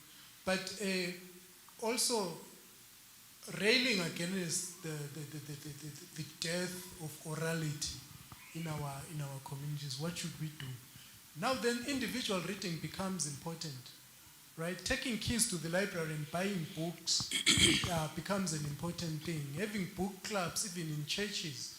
I saw in Bulawayo, one guy posted that they're having a reading club. They were reading Tsitsitanga Rembrandt Never's Conditions. So they come together as a group to read that book and then discuss, right? So you can imagine if we have, whether it's Kevin or Nathol Reading Club, whatever, every second Friday afternoon, there's a book that we're reading. Not only SOP books, of course you can read SOP books, but let's read Wisdom Tambu's story. I know he's writing devotionals now, but for me, added to devotionals is your story, right? Let's read Jabulile's story, right? What has been discussed here is not even a quarter of the book. There's a scene in the book about the great-grandfather losing his wife in Jabulile's book. If you read it, that is probably one of the most devastating parts of, right? We can discuss about grief, right? Look at what COVID-19 did to us. Some of us never grieved our lost loved ones. And after COVID, we never even became human.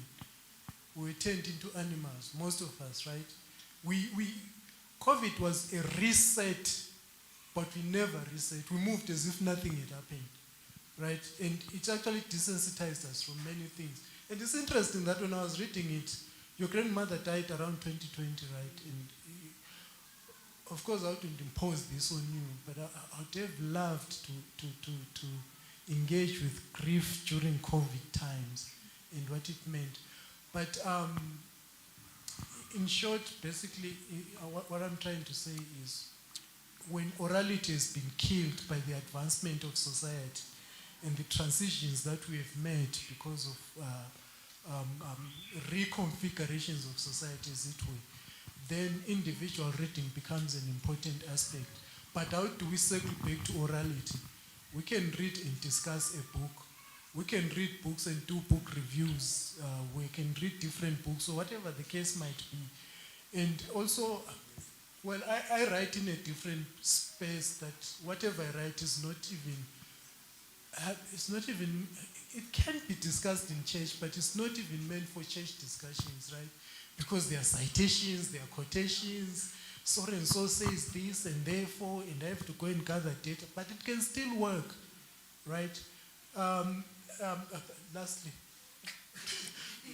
and this is a good thing that you should not invite me for any of your programs because you spend the whole day here.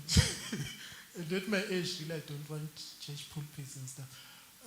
Lastly, you were speaking about indigenous knowledges. I'm doing work with certain communities on climate change and conservation. Do you know that there are certain trees that you don't cut and make for firewood in certain communities? They are clothed in, if you do this, your so and so will die or whatever. But it's not true. It's a way of preservation and conservation, environmental conservation and stuff. And you know, it's also a scientific, the world is telling us now, oh, reduce carbon, reduce this, and all those kinds of things. But we already had in our communities, in our societies, ways of dealing with these things. Look at water purification. Some of us drank water from the well, in the rivers, and from the dams, by the way, where there were some insects and stuff. But what would our great-grandmothers and grandmothers do? There's a certain tree they would cut, put it in the bucket where the water was. All the dirt will circle down, and water will be purified, right? And if we engage with these issues, we rebuild, reconfigure ourselves back, right? We write about them, right? And then we read them to each other, we discuss them with each other. I think we still maintain that, you know, the communal aspect of African. And we can even have this we can have a Zoom discussion. Technology is not really bad in and of itself, right? But how we use it. Yeah. We can have Zoom discussions and whatever's about the books that we are reading. even about the books that we're thinking of writing.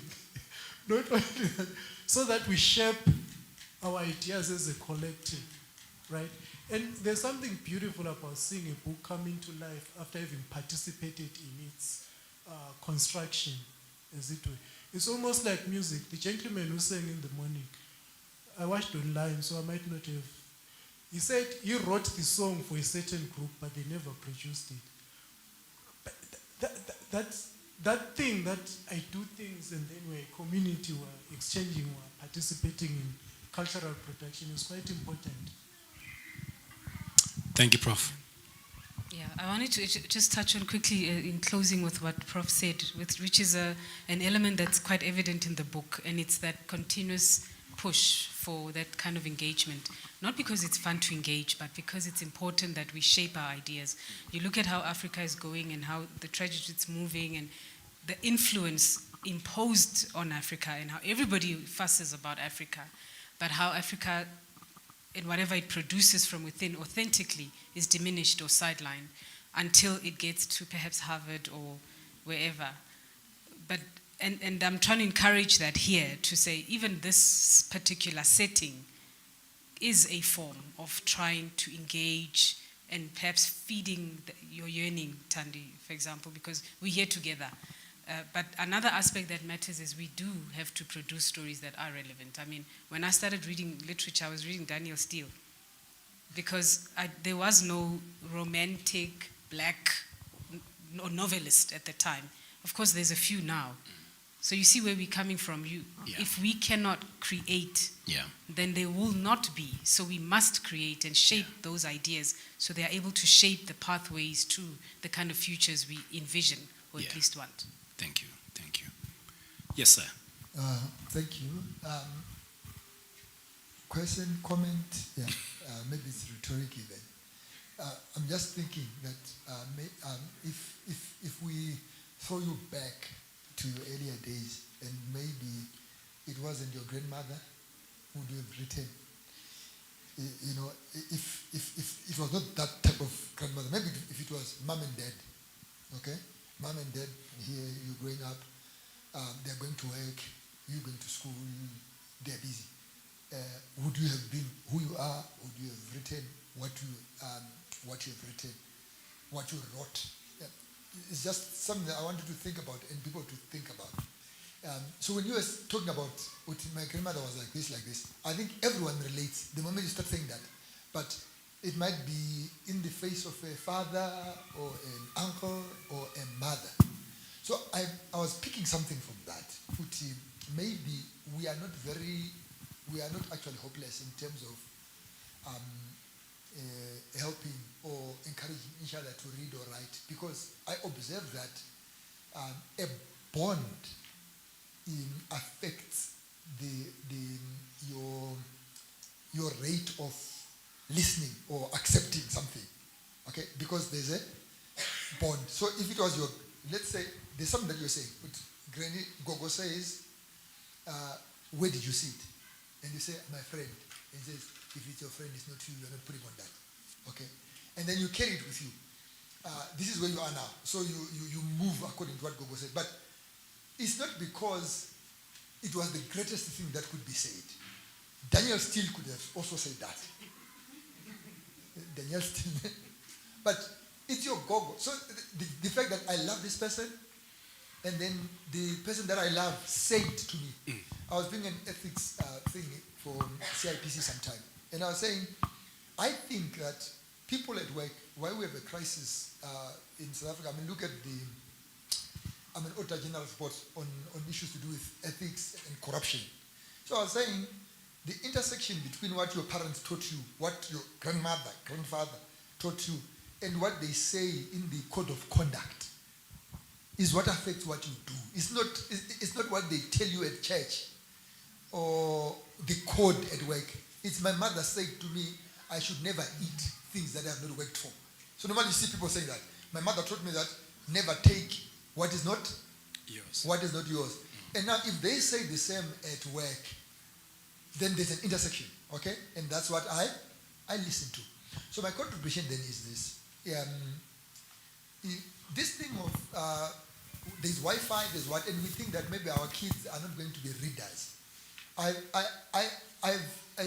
disagree because there's something that I've observed that if I'm not sure now if you have a daughter or what, that when your child or your niece or your nephew takes this book, looks at this book, they want to read it because it's Auntie Jabulile who wrote it. They want to read it. I see my son. I don't see anyone who has ever read my book the way my son reads. His is old, it's torn. He reads it, but he's a man who is always on the gadget. But he still takes time to read. The reason is because it's his dad who wrote it. So my point is, if we don't write where we are, we have betrayed our children. Because they want to read, and trust me, they will listen not because we are prolific. Because some people say, because I don't write good English. I mean, I was just checking your book here. I was like, hey, like the blab, the blab, I was like, hey, this thing is written. It's written. Then I look inside, I see the people who are commenting. I'm like, hey, this work is thorough. Okay. But what does it do? It can discourage me as a person going, hey, Jabulile did a serious job here. So where am I to try and write? But what I'm saying is, the reason why you have to write is because there are people who won't listen to Jabulile. There are people who Jabulile is not a sister to, is not a mom to, is not auntie to, who are your own nephews. And that fact, it's Muzi is my uncle. I will read because it's Muzi who wrote it. Yeah. Thank you, sir. Thank you. Next question. This is Katel. It's from Gekai. Hi. I think I appreciate such spaces, which is why I insisted that my class comes with me today to the space. I did it with his class first, Lemo's class. I don't know if he remembers. And there was an interest to read that book that was reviewed that time. I think it was Pastor Mpofu's book. They began to become interested to say, okay, we want Reluctant Pulpit. I think it was Reluctant Pulpit, no? And they wanted to read it. And you see that sometimes it's not that they don't want to read, it's that they're not exposed, right? So because they sat in an interaction with the book being discussed, it sparked interest in them to say, actually, we want to read more. So this is why I came with them now. So we are currently busy reading The Great Controversy. It's a very thick book with very old English, and it can be very taxing for them. So I'm saying we are starting here, but once we are done here, I'm hoping that we will form exactly what you're saying. Some sort of a book club, because this is their last year in Pathfinder. Once they're out of Pathfinder, they don't want to be touched. They are out, please leave us alone. You've had us for 15 years. It's over now, we are free. But I'm hoping that with the freedom, it will be something that comes from them to say we are now deciding and choosing for ourselves that we're going to continue in this friendship of reading even more books and perhaps even writing books as well, right? And so that's why it's important to say, here's an author. Let it not be somebody who's dead or someone that you cannot even relate to, but I want you to be in a space of somebody who is an author, somebody who has written a book that you can relate to, right? And maybe not so much for them because they didn't grow up in our era, but this gives them a glimpse of what it was like to be me. Because I can relate to this book so much, because I had a grandmother, Linda, staying in Lokshini, where her word was law, you know, the house that's open to everyone, you know, like Jabulile's grandmother, that nobody comes through the house and doesn't feel at home, you know, or doesn't have a meal.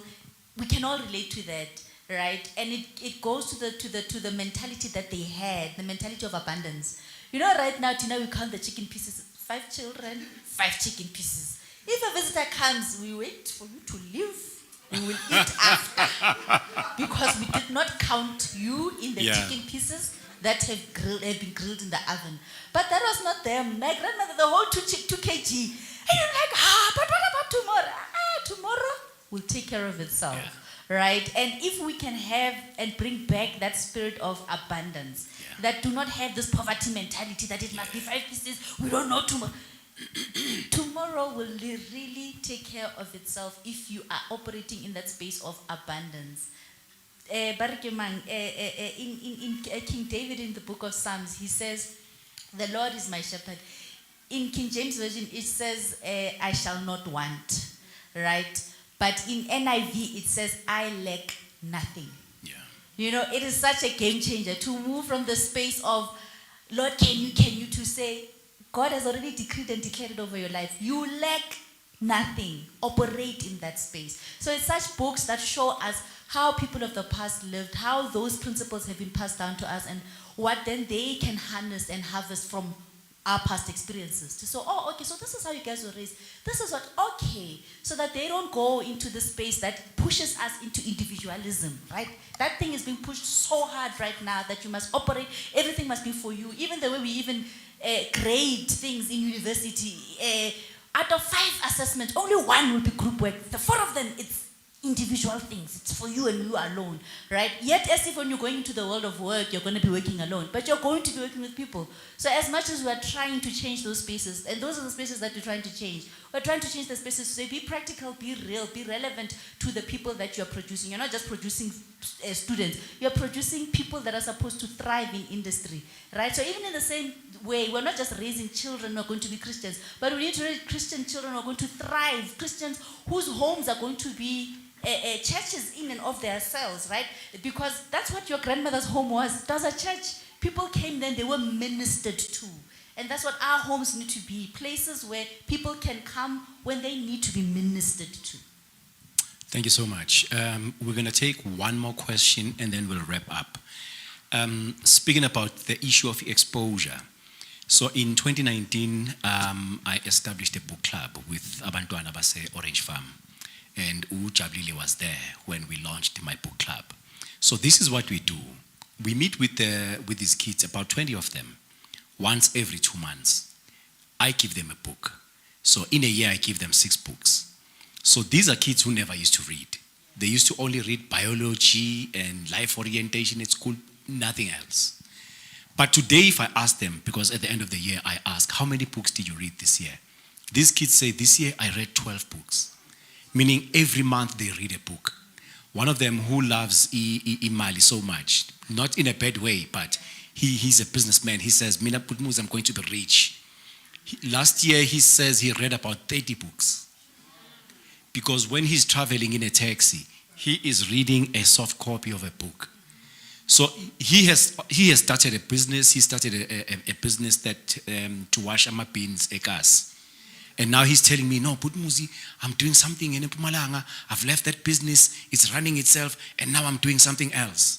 You know, these are kids who never used to love reading, who would never pick up a book on self-help and motivation, because those are the only books that I want them to do. I don't want them to read Daniel Steele and, you know. So the issue of exposure is such that I want to encourage these young kids, these young men, not kids. I want to encourage them. You said they're in your book club. Yeah, these ones. I want you to take this culture that Utisha Wenu is exposing you to. Take it and pay it forward.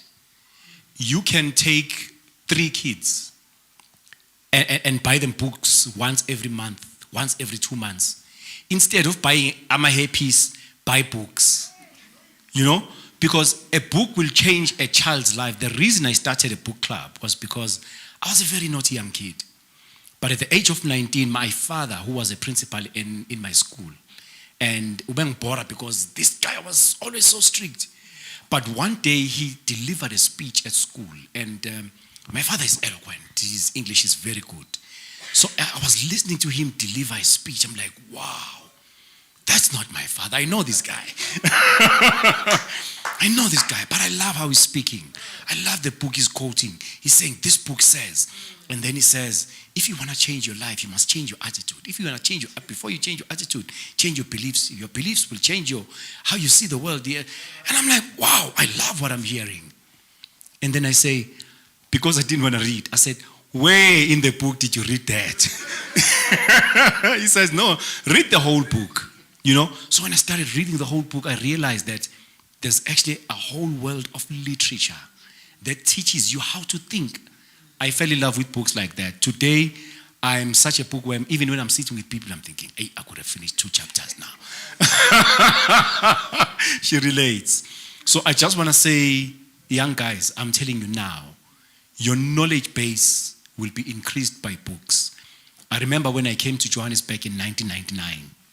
You know, if you are Zulu, you come from KZN, Tramti, Poboza, because we Poboza Madlebe. So they called me all these names. But because of my knowledge base of the self-help and motivational books, I would come back from work and find a machite. I stopped smoking weed because of books. So I would go to the corner with a machite army, and so they called me Fat Cat. So they say, yeah, Fat Cat, Bachele, Brawam, this is what we were talking about, Bachele. No, but if this is what happened, then this is, said, yeah, Nginjelile. So I became the word of reason because of the books I read.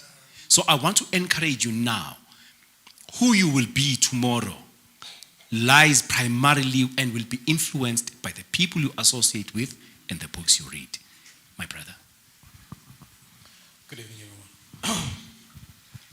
Like most people in the house, I identify with grandfather. Well, in my case, it was my grandfather telling stories. My grandmother didn't have the time. No, my grandmother was something else. My wife, never met her, but I'm sure she thinks she knows her. Identifying as such, but there's now this part of that I'm hearing a lot, and I don't know how to put it, but I am such a very strong believer of grandparents not raising children or not raising grandchildren. I'm so much against that. It's not funny. Not because my grandparents were bad. They were very good people. My grandfather, my grandmother, both of them, great people. But most of the people whom I grew up with, who were being raised, I wasn't raised by my grandparents, but visited from time to time. But the people whom I grew up around, who were raised by their grandparents, grew up like they had too much freedom. They had, they did whatever they wanted to do because number one, Umakulu is not so strong, and and many other things. And today, a lot of them, it's not people that you'd be proud to say I grew up with this person. So I thought, let me just speak, just because I'm not hearing it. I think grandparents should not raise children, because there's Rabbi Mansfried, I think his name, who said if you spoil your children, you will have to raise your grandchildren. But if you raise your grandchildren, you can spoil. Sorry, if you raise your children, you can spoil your grandchildren, right? And I think grandparents do that even when they raise children. Grandparents will spoil a child. So I just want to bring that up to say, hey guys, also, please stay away from grandparents. Must just come and buy sweets, spoil for that few days, and then after that, back home or back to default setting. Yes. Thank you. Thank you so much, sir. Thank you so much. Sis Jabu, thank you so much. I think we can hand over back to Ubabu MC. Oh, sorry. No, it's fine. I needed to acknowledge, sorry, I know we're closing. I needed to just also, literally in 2 minutes, acknowledge my editor, but in a specific way to say that when we talk about holding spaces for each other, it's very important. You can never be great in what you do when you don't have the support. So whether you want to write a story or anything in life, and I think this is another lesson I personally have always upheld in my own life. He's been quite instrumental. Please, if you can stand Gugune. I know you hate this, but Gugule, probably one of the most smartest men I know. I really think the dude is intelligent. I think he's gifted, and it's been remarkable the support he gave in just making sure that this is good material that can make it into a review even at Harvard, and it was quite incredible. It shows that if we move as a community, I think we can shape the future we want. We don't need to follow the West default. We can move along, but we can also be courageous in what we have to produce. I think that's important. So let's not feel bad to support each other. It actually matters. It's important. Because if I don't have support, then I can't go far. So I need to know there's somebody who's willing to say, I'll hold your hand, let's see how far we can go. I think for a black community, that is one thing we need to learn very fast. Thank you so much. Siyabonga.